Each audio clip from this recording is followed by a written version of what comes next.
Hello, thank you all for joining us today for our lessons learned from iBailey's Resourcefulness Award. My name is Deb Nelson, and I'm the partner in charge of nonprofit here at iBailey. Our plan for today is going to be sharing a little bit about the firm and what the Resourcefulness Awards are, and then we're going to highlight our 2021 winners and hear from two inspiring speakers today. We have Richard Tollefson Jr. of the Phoenix Philanthropy Group and also Sheri Sander-Silva from Feeding Our Communities Partners. And before we get started today, I did want to mention that if you have any questions throughout our seminar today, if you can please use the Q&A function towards the bottom of your screen for questions. And then if you're experiencing any technical difficulties, you can use the chat function for that.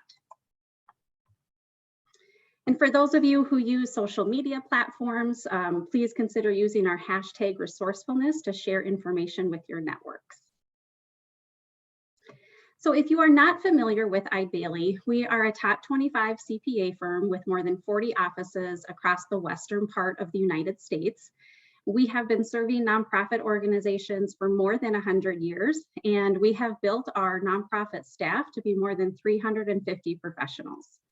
Nonprofit is not something that our firm does on the side. We are very committed to this industry, and it actually represents one of the top 5 industries at iBailey.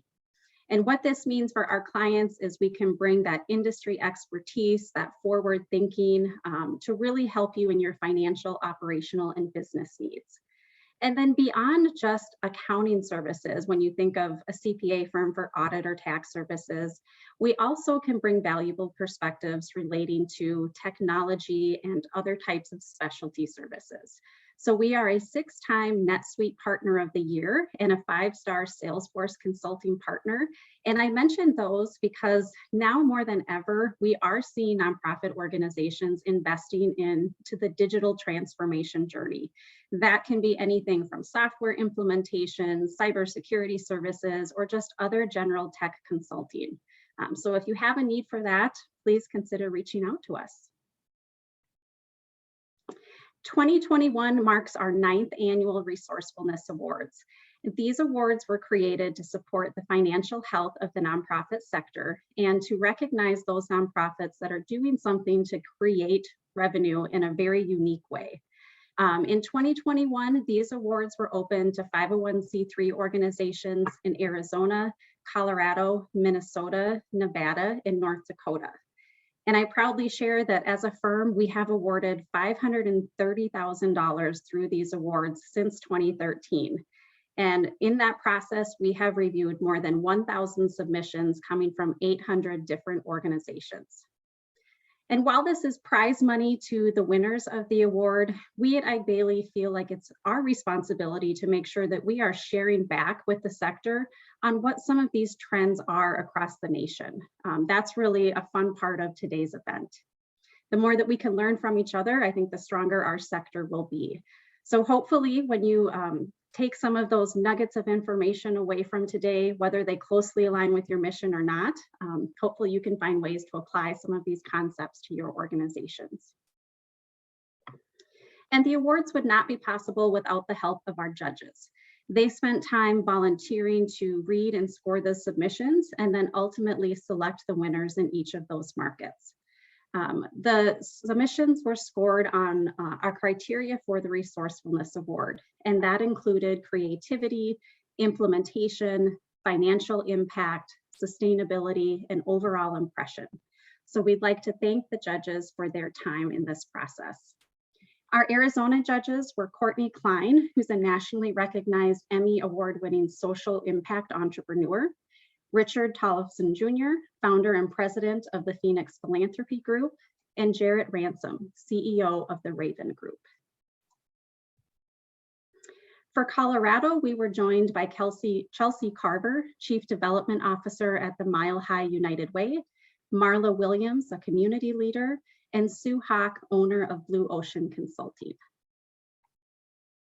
For Minnesota, we had Ben Cameron, president of Jerome Foundation, Cecilia Stanton-Adams, CEO of Stanton-Adams Consulting and the Diversity Institute, and Renal Ray, CEO of People Serving People. And for Nevada, we were joined by Terry Clark, Director of Growth and Outreach at Northeastern Nevada Regional Hospital, Christopher Askin, President and CEO of Community Foundation of Western Nevada, and Wendy DeMonte, Executive Director at Martis Camp Foundation. And lastly, our thanks go to our North Dakota judges, Jeff Peterson, President and CEO of the Village Family Service Center, Michelle Killeran, Chief Financial Officer and Vice President of Finance at Shields, and Carrie Knudsen, Vice President of BSC College Advancement and Executive Director of BSC Foundation. And throughout the submissions, we like to just give you a little bit of nuggets on some of those themes that we saw. We continue to be impressed with the creativity that comes through on the submissions, and the top trends that we noticed through the 2021 awards were on online education, community partnerships, and going digital. 2020 really forced us into the digital world, but in 2021 is the year that we really saw organizations get creative with how they were integrating digital components into their fundraising campaigns. We saw elements that of course included video and podcast and social media, but then also virtual tours where you were able to have a live chat with a tour guide, or live streamed events, loaning of technology for doing therapy sessions. I mean, there was a lot of really unique ways that organizations incorporated that digital aspect. Our 2021 winners were announced in October, and now we are going to take a look at their initiatives.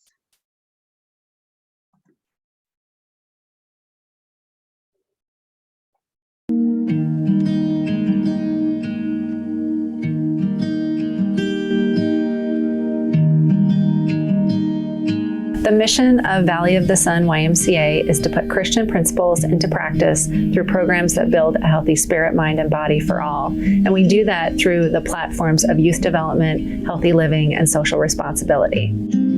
The idea of the print studio came about as a result of us looking at how we could save money at the onset of the pandemic.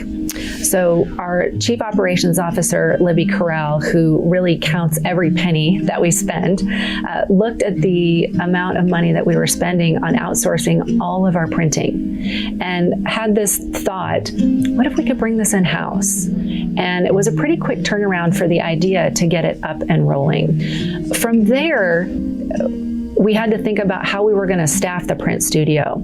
And we have a contract with the city of Phoenix to provide a workforce development program for opportunity youth ages 16 to 24. These are youth that are not working and they're not in school and they really don't have a direction with their lives. So what we decided to do was, as a part of this program, each student gets 200 hours of work experience, or what we call WEX for short. And we decided that we would employ some of these students in their WEX program in the print studio. The benefits that have been achieved from the print studio, there's so many. It's the work experience and the job skills that the young people get. It's, as selfishly as a staff person, it's the satisfaction of being able to provide a program that gives those skills and gives them confidence to be able to move forward in their life.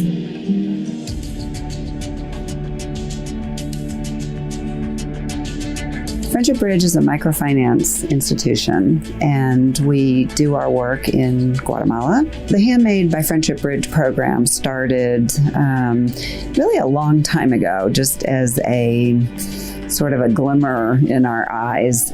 How could we bring the beauty and the specialness of what our artists and clients do to a greater audience around the world? So we started very slowly, trying to understand, could the clients not just continue their art form that they have learned through generations, but could they make product that we could actually sell to a market that was willing to pay up for it?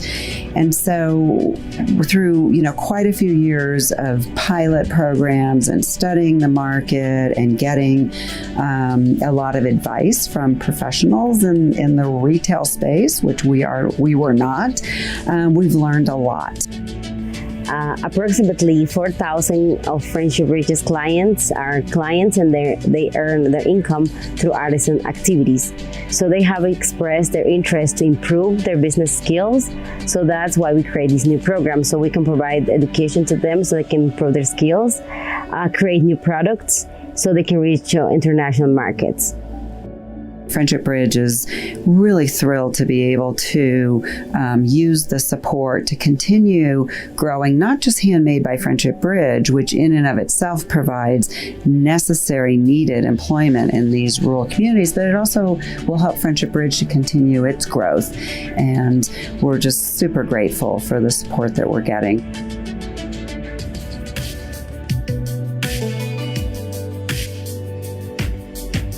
Our overarching mission is to really act as a catalyst for change. We're really wanting to help others in the communities to help themselves, to grow healthy families and communities. The level that we're always shooting for is what we call an aspirational level of service. And so it doesn't matter if it's a kiddo in our early childhood education program, or if it's in our counseling program, or if it's patron here in the library. Everybody deserves to have the best service possible. And the reason we believe so strongly in that is that's that little extra touch of magic that allows that moment to be possibly transformational for people to change their lives. For as long as I've been here, I've been working here for about 10 years. We've always wanted a daycare. I think once we were able to really start it, like we had a space and we had that capability, the groundwork took about 2 years. The initiative was generated because of the need in the community, really. I mean, there's no other early childhood education centers up here besides in the school. And sometimes those are really hard to get into. So the need was just extremely high, and we were able to bring in from other communities as well, which was also a need. In our daycare, we've got 2 to 5 year olds. And then in our in-school youth programs, we have kindergarten through high school. So we serve mainly the kiddos, but we also really strive to serve the parents and the community as a whole. Resourceful for me in the context of a nonprofit means that we are constantly developing relationships with everybody who's interested in this mission. And for us, it's this idea, again, that everybody has the resources available or the opportunity available to have a life where they can thrive, not just survive. To me, being resourceful means trying to find a way to have that outcome be the reality.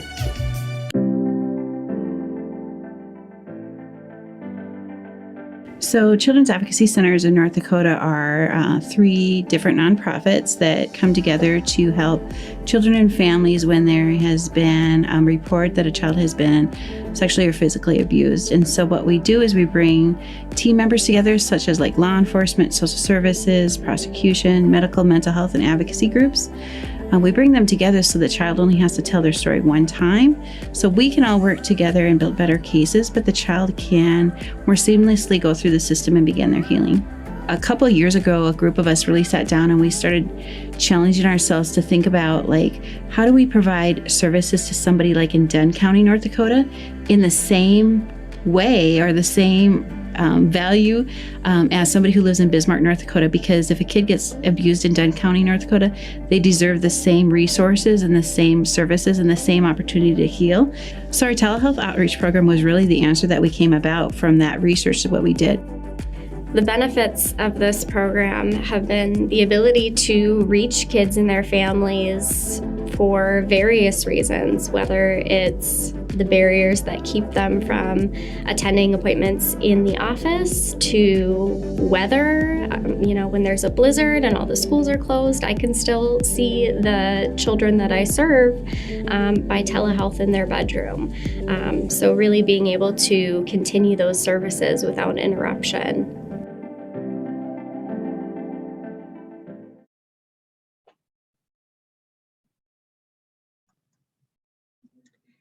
And not featured in that video was our Minnesota winner, St. Paul Youth Services.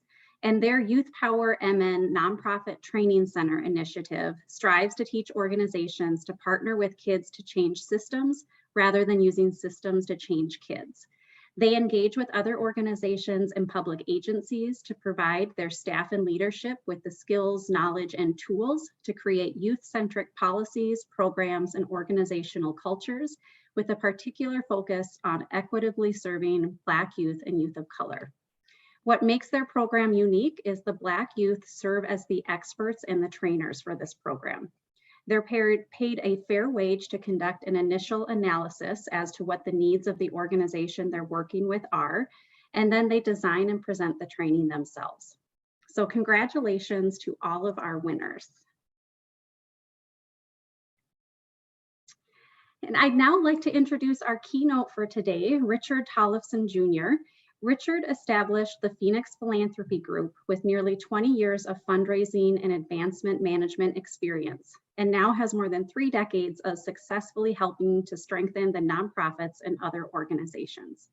The Phoenix Philanthropy Group partners with organizations and individuals to build the strategies and resources to optimize their impact on our global society. They have served more than 180 clients in education, human and community services, arts and culture, healthcare, social justice, and the environment. And as you saw earlier, Richard was one of our 2021 judges, and he is going to share with us today some of his observations from the applications, as well as some strategies on how we can continue to make a positive impact with your programs and services. So thanks for joining us, Richard.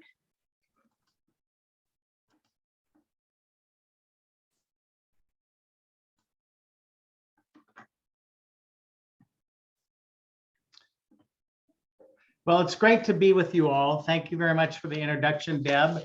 And it was a great process to be a part of the judges who looked at the awards in Arizona. We learned a lot. I made lots of notes that I was eager to share with those who applied for the award. Also, alignment with other clients that we might have. And there were certainly a lot of opportunities for partnership and alliance. Our firm, the Phoenix Philanthropy Group, works with small nonprofits where the CEO wears many hats to large multi-billion-dollar universities. So a lot of the things that we saw in your applications, a lot of the lessons learned from the process are things that we share with our clients, and we wanted to be able to highlight with you today. And our firm also happens to be a happy client of iBailey. So that's a good extra bonus along the way.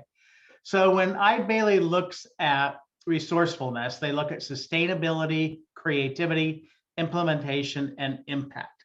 They look at it from a financial standpoint, and the awards all had to do with that financial viability, strength, and resourcefulness. You undoubtedly have these same characteristics in your programs and your services, but the awards look at it from a financial standpoint. When we look at resourcefulness, there are a few other key factors of resourcefulness that we think are important and advise our clients on. And they are frankly related to the financial health of the organization. So how do you grow and diversify, optimize revenue so that you can optimize the impact that you have in your community? We often work with our clients to build out as comprehensive of a revenue generation program as possible. That may be fundraising and private philanthropy. It may be retail programs and services, memberships, ticket sales, admissions, social enterprise, social impact investing, and more. So really diversifying that and growing that all contribute to enhanced impact overall. So our industry, the nonprofit industry, is a very competitive one. So as we look at resourcefulness, we need to also look at our competitive positioning.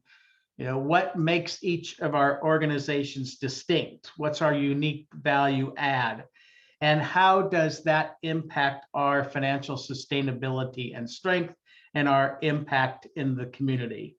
So we want to make sure that we're optimizing what makes us competitive, what makes us strong, what makes us resilient. There are 1.5 million nonprofits in the US, and that number tends to keep growing.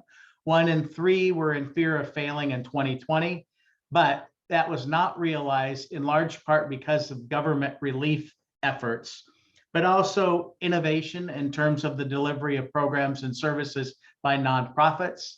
Looking at revenue and programming diversification strategies helped as well.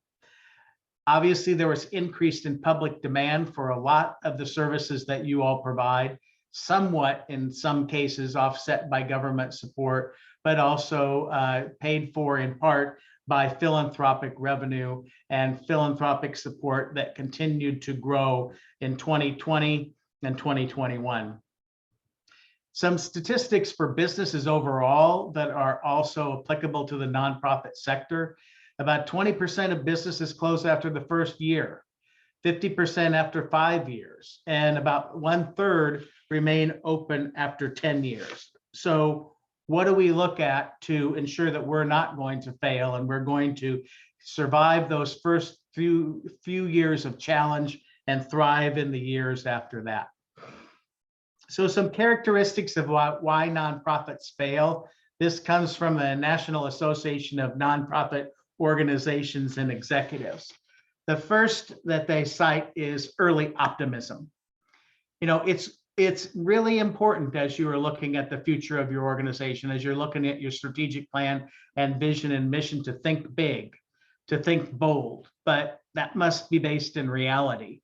And so as you are looking at those dreams for the future, ensuring that you have those plans to get to those dreams.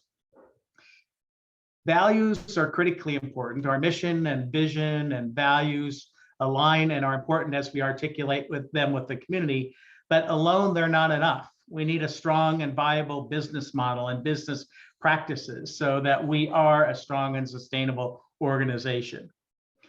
Some people, heads of organizations, say we're so unique, there's no one else like us in the market. Well, you know what? 9 times out of 10, I find out that that's not the case.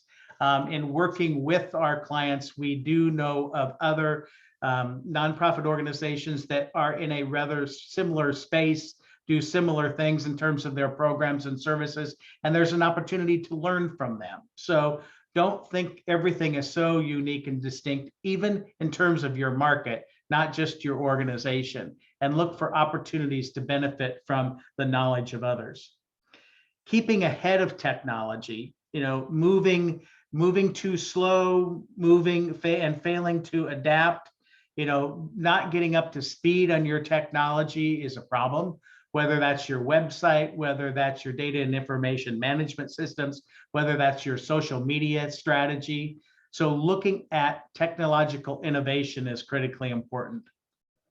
We all know that we are not supposed to chase the money. We're not supposed to go after funding that is outside of our basic mission and vision and strategic plan.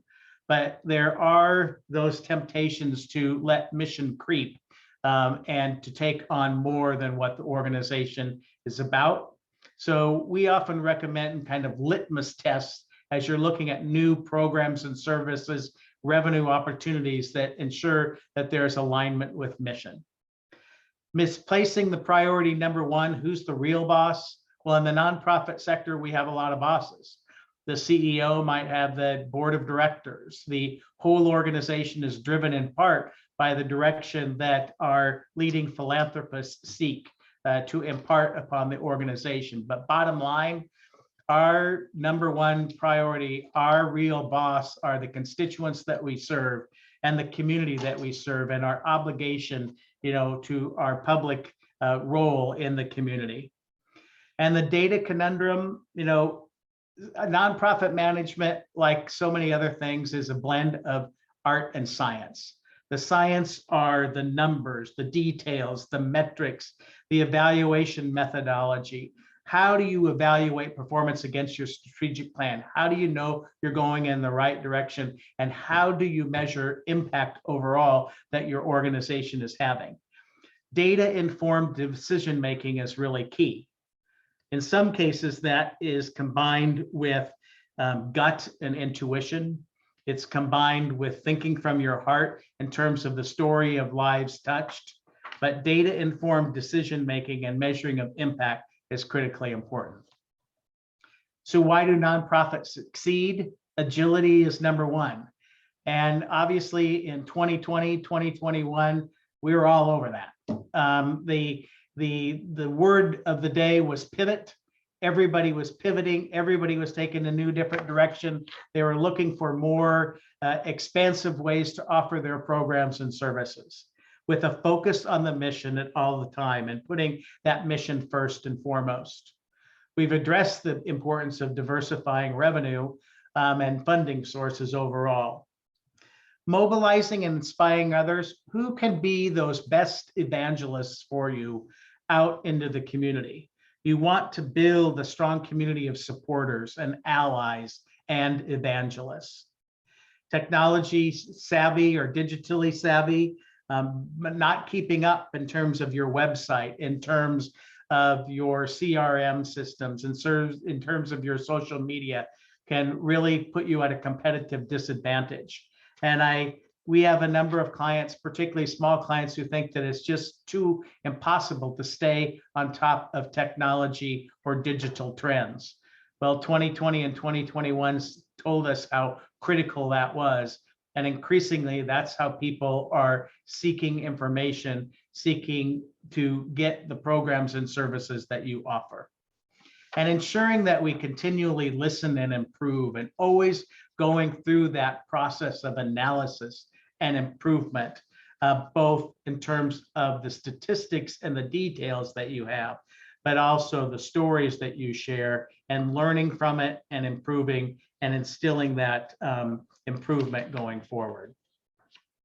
We also think that some success factors revolve around a commitment to social justice, because if a significant part of the population is left behind in terms of the services that might be offered, then our impact can't be optimized.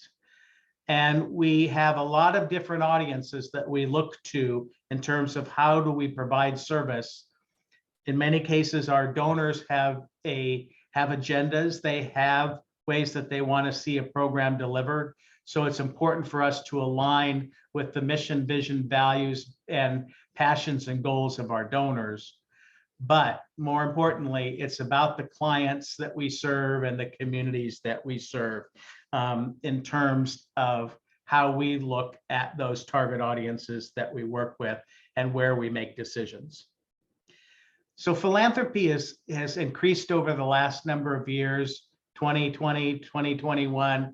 We're now at $4.7 billion in philanthropy in the United States. And enlightened people like Melinda Gates, who's establishing a new philanthropic agenda for herself, or Mackenzie Scott, who made such amazing investments last year and the year before. They are looking at a key point that the people closest to those problems should have a role in the designing and in designing solutions. That's all of you.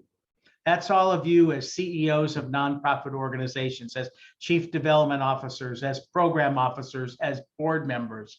But it's also the communities that we serve, and ensure that we go back to a community-based approach to have those people who are most impacted by the issues we're attempting to address and resolve, that they are a part of that solution. So in some cases, that might be called community-based philanthropy or trust-based philanthropy, but it's exciting to see many donors and those of the ilk of Melinda Gates and Mackenzie Scott moving in that direction. So very specifically, I wanted to talk about a few points that we saw from the Resourcefulness Awards, where we thought those organizations in Arizona could benefit, now extending to all of you across the country. Also tying in some of the things that we talk to our clients about around the country or around the world.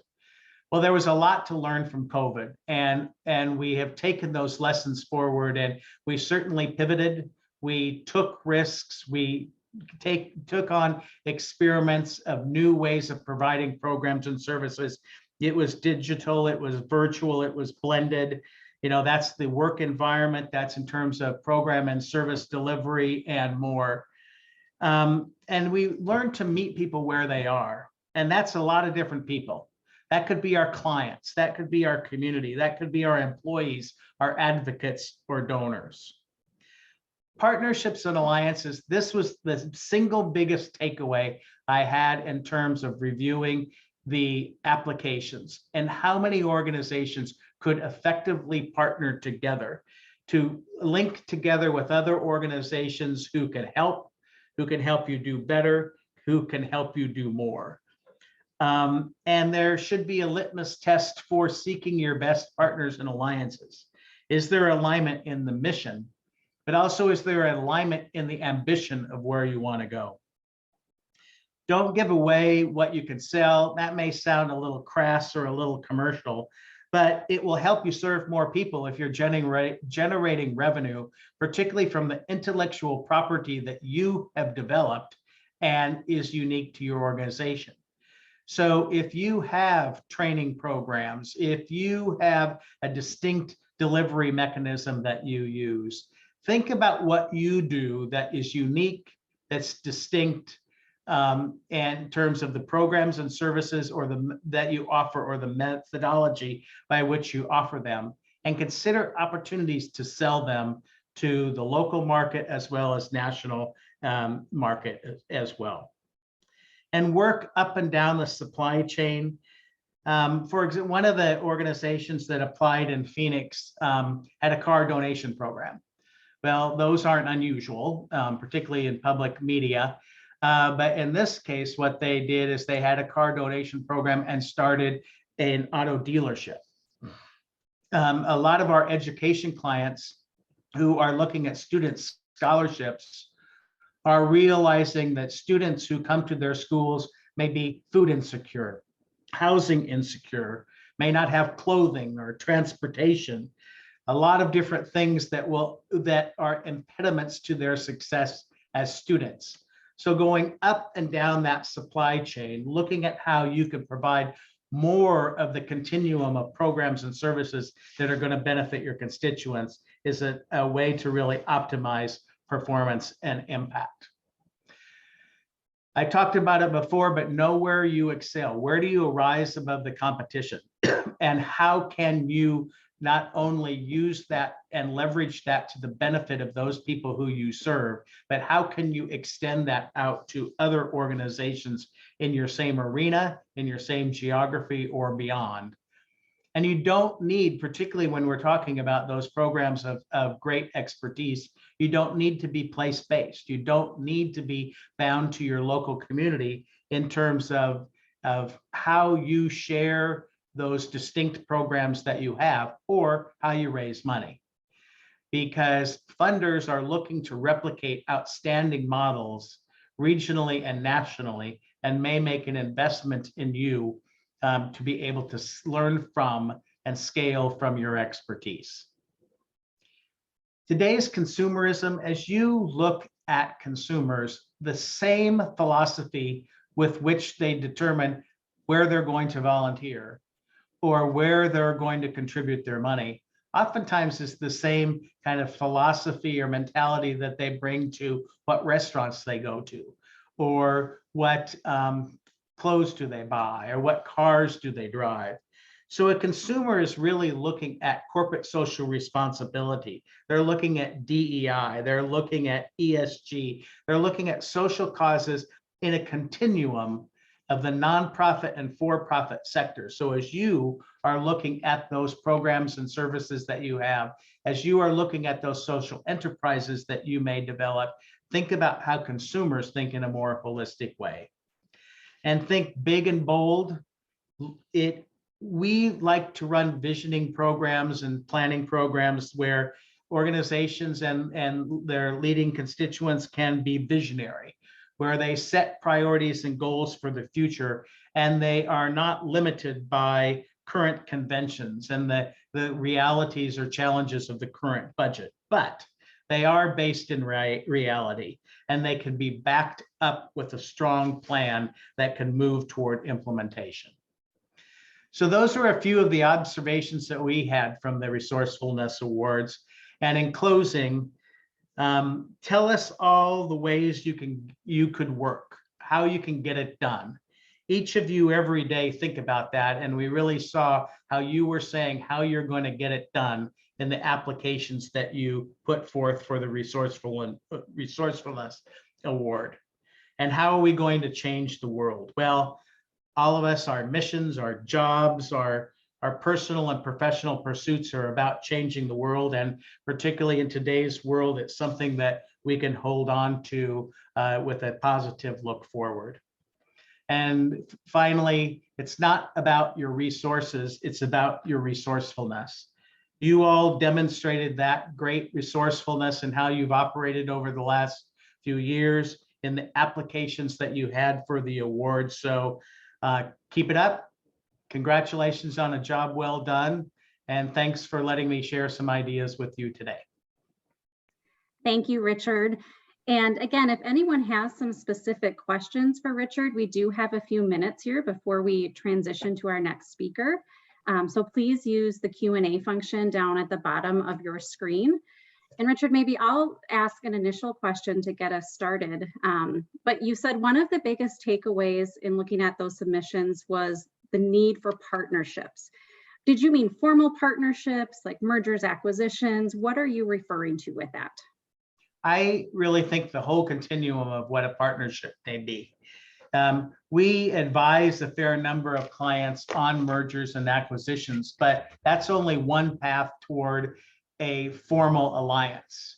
You know, it may be that you want to share services. You can share HR or finance and accounting or marketing services. Shared services is one, merger acquisition is another. Formal alliances around programs and services. We oftentimes get approached by individuals who want to start a brand new nonprofit. And our first advice is to them is to find an organization that is addressing some of the issues that you want to address. And maybe you become a program of that organization. So informal and formal, I think, are important, and really just looking for opportunities to align and to leverage and optimize the resources of multiple organizations together. Great.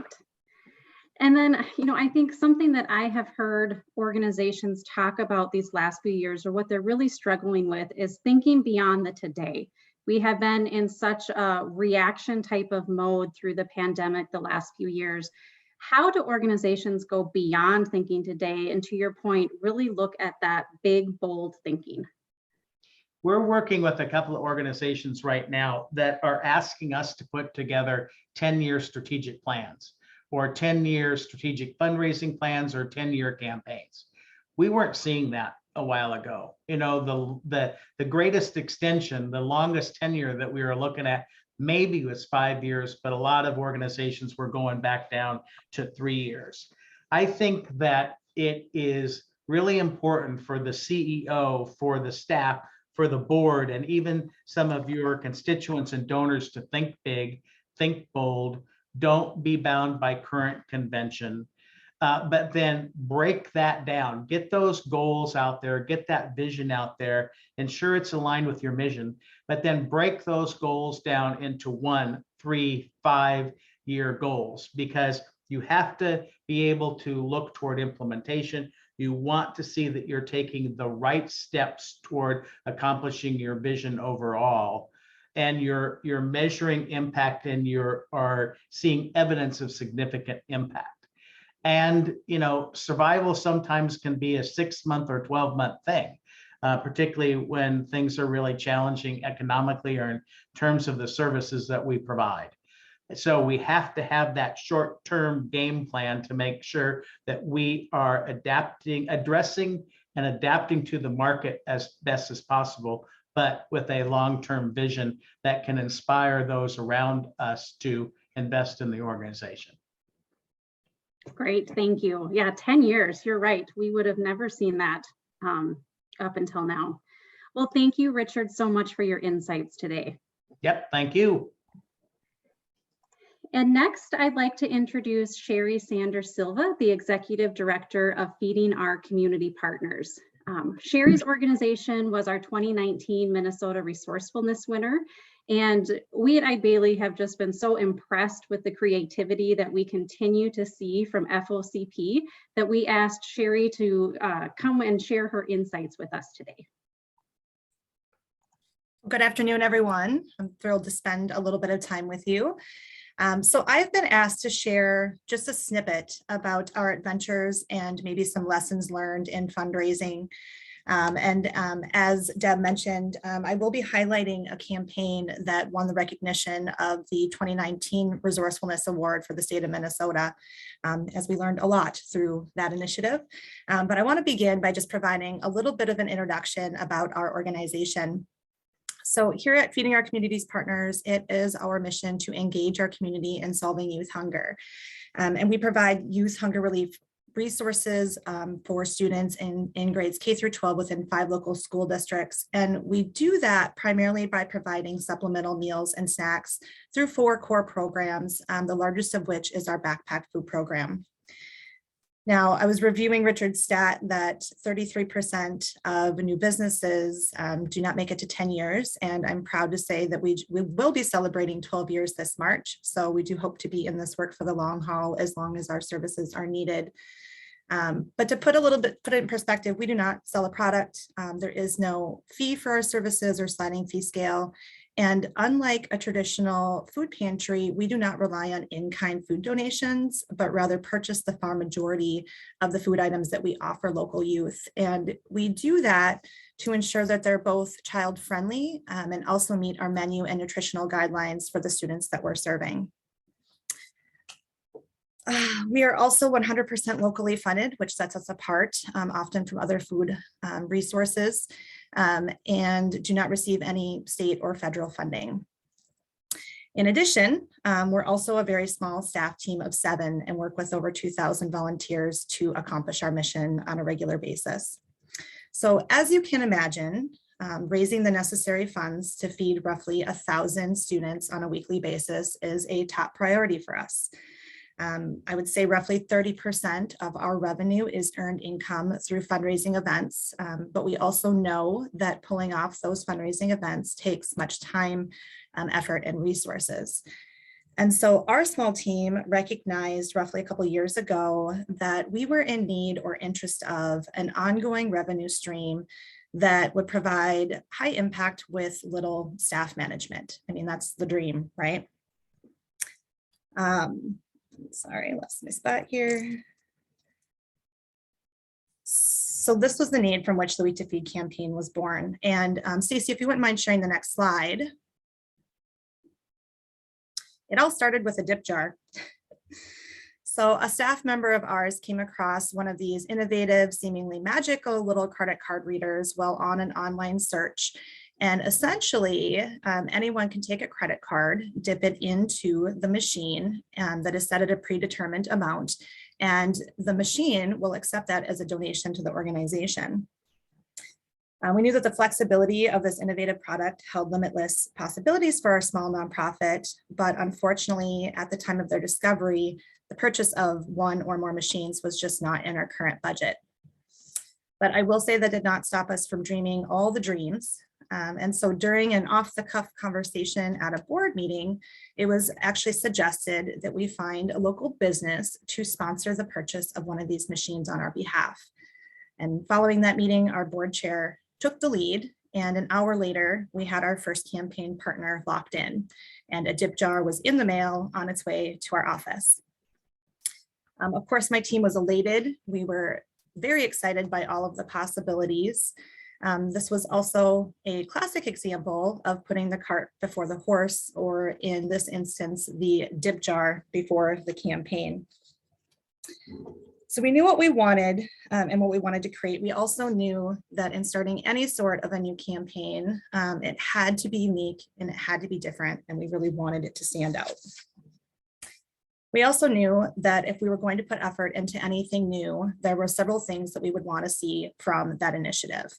As previously mentioned, we knew we wanted it to be low effort and high impact. We wanted it to be easy for businesses to engage and for donors to engage.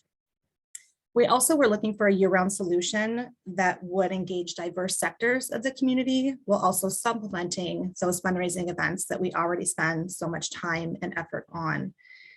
We wanted to use it as an opportunity to further educate the community on the issue of youth hunger, and we wanted it to be fun and rewarding for those that were participating.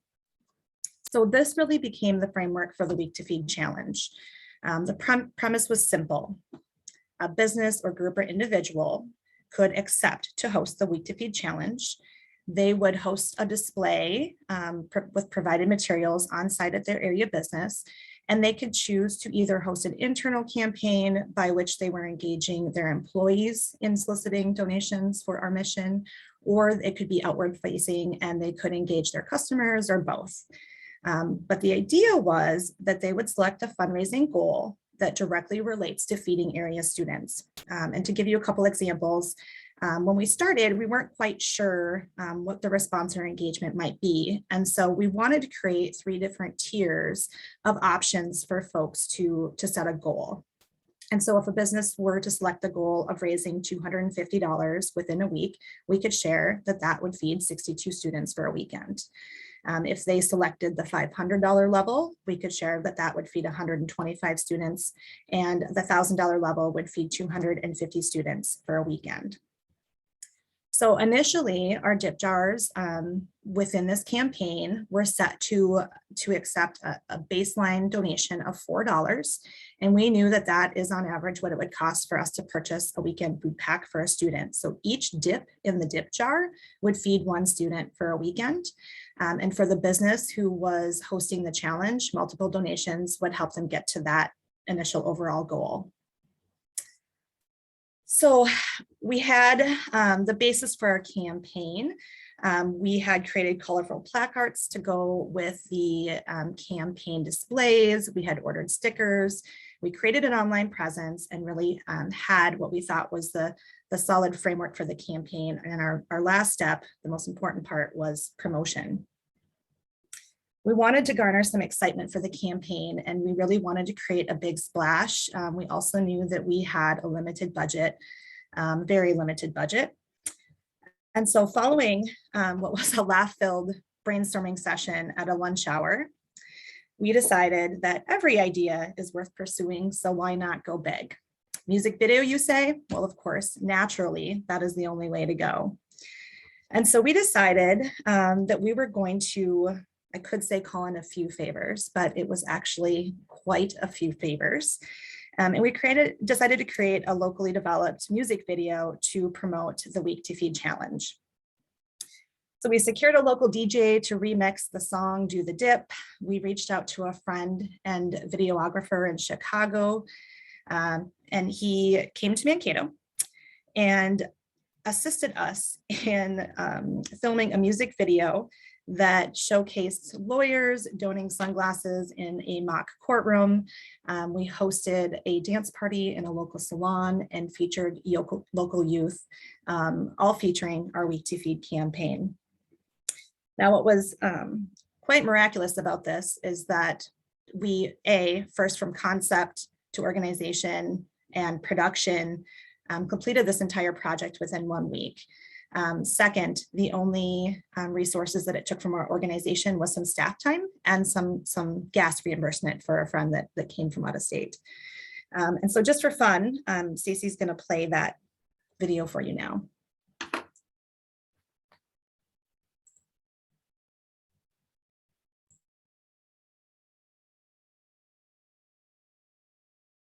Well, all right, y'all. If you ain't dipping, then you must be tripping.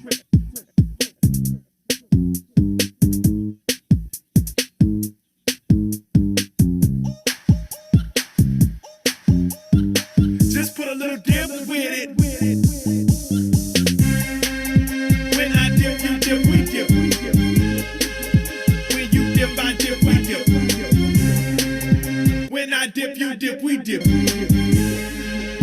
Yeah, I like it like that.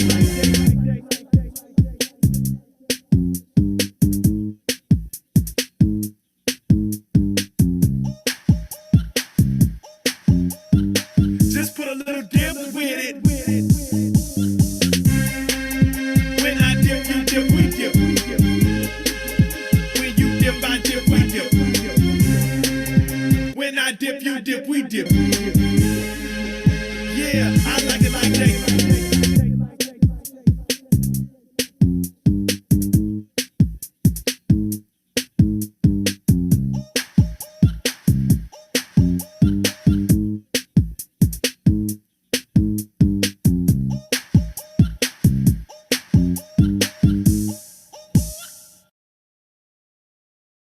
Ready to dip?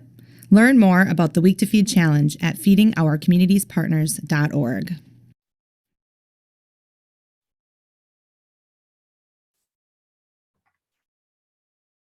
So we took this video and we uploaded it to our website and shared widely via social media. And as you can imagine, the video did its job. It was widely viewed and shared, and we had businesses lining up to participate in our Week to Feed Challenge. So what was the impact of that? Well, within the first year of hosting our Week to Feed Challenge at several local businesses, we garnered the support of over 1,000 new donors and raised $10,000 to support our overall fundraising efforts. And the campaign turned out to be just what we wanted it to be. It was low effort, high impact. Now, what we also learned and really loved about the campaign as it evolved is that the displays and the challenge itself was really versatile. And so what we found is that businesses could take the products and the materials that we had provided and really make it their own. And we learned that no two challenges and or displays were the same. But we also learned that a little friendly competition could also create sometimes the greatest impact. And one of our greatest successes is early on in the campaign when two local engineer firms decided that they wanted to kind of battle each other to see who could raise the most funds within 1 week's time. And at the end of the campaign, they were so competitive that they were not willing to crown an actual winner. And so they matched the funds to allow for a tie and raised over $3,000 in 1 week's time. Okay. The other thing that I would say that I just really love about this campaign is that as we've continued, it has continued to supplement our fundraising revenue on a monthly basis and has allowed us to create connections with local businesses that we haven't created connections with before. Okay, next slide, Stacy.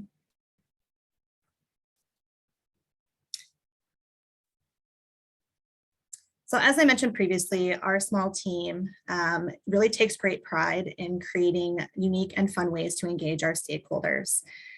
We organize 3 major fundraisers a year. Here it is. Here.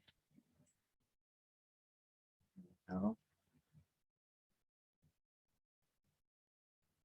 And we provide these fundraising events as an opportunity to provide a really unique experience for attendees, or we hope that we do.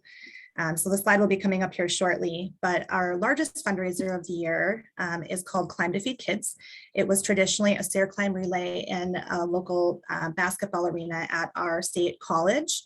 But COVID gave us the opportunity to try something new and make quite a significant shift with that. And this last year, we brought the event outdoors to our local ski slope and provided an opportunity for teams to climb to the summit and plummet down the hill in relay style.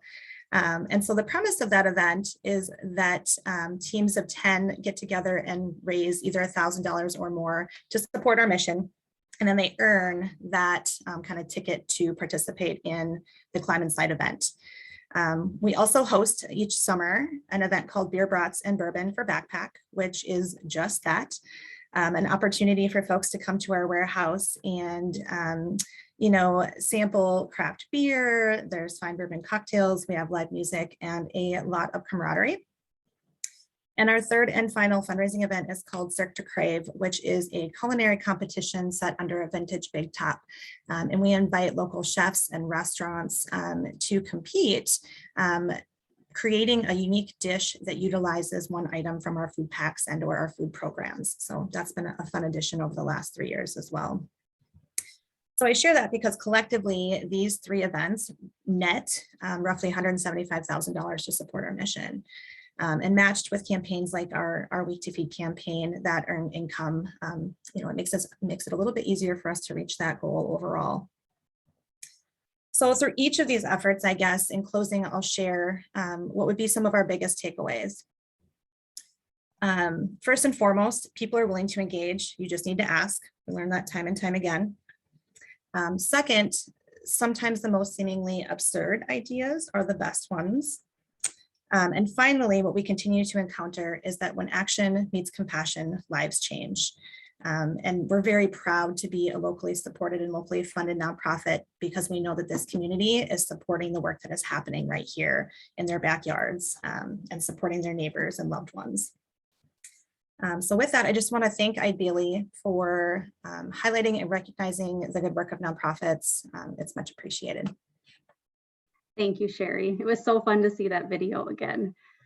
So again, we have time for some questions for Sheri, so please use the Q&A function on the bottom of your screen.